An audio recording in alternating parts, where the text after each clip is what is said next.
Okay. Hello, this is Deborah Ngundam.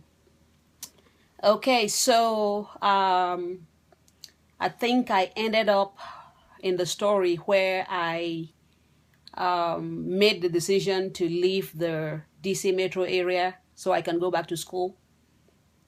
This was after 1.5 years or 3 semesters of being out of school.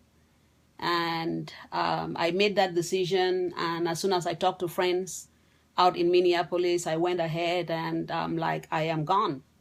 So I got into my little Toyota Tercel and I, packed up all my little stuff, whatever I had fit in that one car. And that car, all it had was heat. There was no radio. There was no nothing. The whole trunk, seats in the back,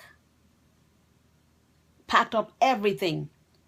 And on the seat to the passenger seat, I think I had a little box, radio box, so I can play some music. And I remember the night I left, my brother Philip says, "Free, can't you wait until morning? Why are you leaving at night?" And I'm like, if I don't leave, I'll change my mind. So I gotta go. And he said, well, you can still leave tomorrow morning. I'm like, no, I want to go.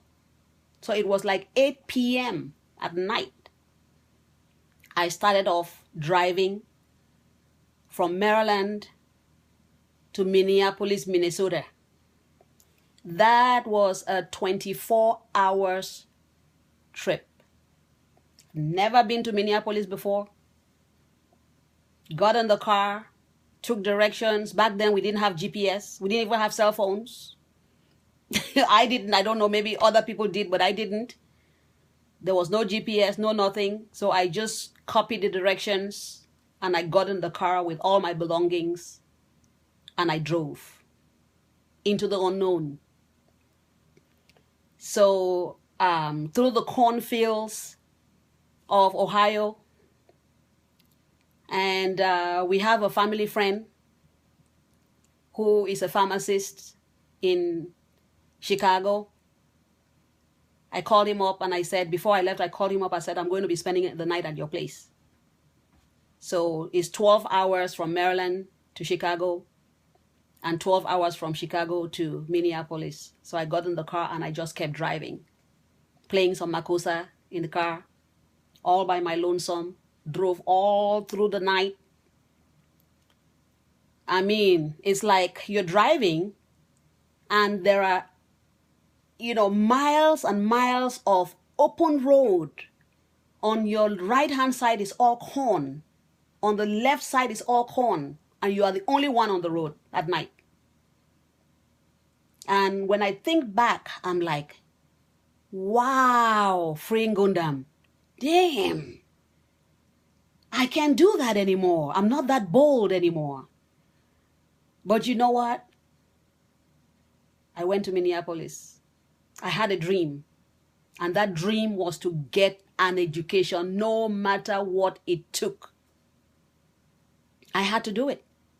I kept hearing my father's voice. I had to do it. I was afraid to disappoint my mother because I know what she had gone through. I said, I have to have this education. So I just kept driving. And at some point, I remember that I just saw this bright light at the back of the rear view mirror. It was the police. And there was no other car on the street, on the road. And the man stopped me and says, "Ma'am, are you okay?" I said, "Yeah, I'm fine." And he said, "Do you know that your car has been waving from lane to lane? Are you tired?" And I'm like, "No, I'm fine." He says, "You know what? If you're tired, pull on the side of the road and get some rest. You don't want to go and get into an accident." That was when the police were really there to protect and serve. Maybe that was my father, an angel sent to protect me on that street, on that road. So he said that and he said, "Okay, I'm going to be driving behind you and make sure that would that get you awake if you were sleeping? It certainly did keep me awake. So I drove for miles and I saw this police car behind me, protecting me all the way. He drove behind me for miles before, he disappeared. So whoever this policeman was, just want to say thank you. I don't remember who you were. I can't even begin to put a face. I just wanted to say thank you for protecting me. On to the next video. Now, let's talk about what do you learn from this video? Before I go, what do you learn from this video? If you want something, first of all, make a decision that you want it. Find out how you're going to get it done and get it done no matter what.